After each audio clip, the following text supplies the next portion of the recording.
Drones can have both positive and negative impacts.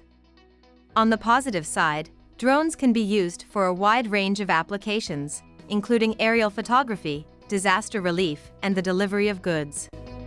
They can also be used in dangerous or inaccessible environments, such as disaster zones or areas contaminated by radiation. However, drones can also pose risks and challenges.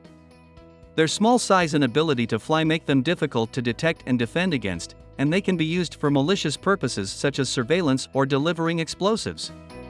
The use of drones can also raise privacy concerns, as they can be equipped with high-resolution cameras and other sensors that can gather sensitive information. Additionally, the use of drones can cause accidents or collisions with other aircraft, potentially causing harm to people or property on the ground. Early detection is key to defending against drone threats.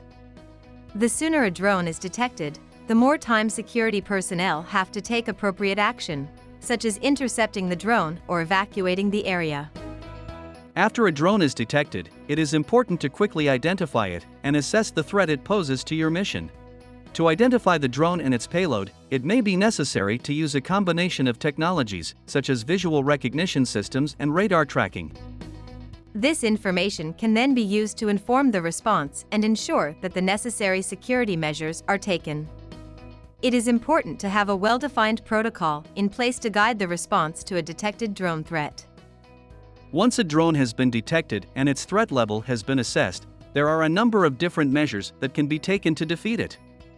Electronic measures, such as jamming, can be used to disrupt the control signal between the drone and its operator, effectively disabling the drone. This can be done using specialized jamming equipment that emits radio frequency signals to interfere with the drone's communication. Manual measures, such as physically catching or shooting down the drone, may also be effective in certain situations. It is important to carefully consider the potential risks and benefits of each approach before deciding on the best course of action.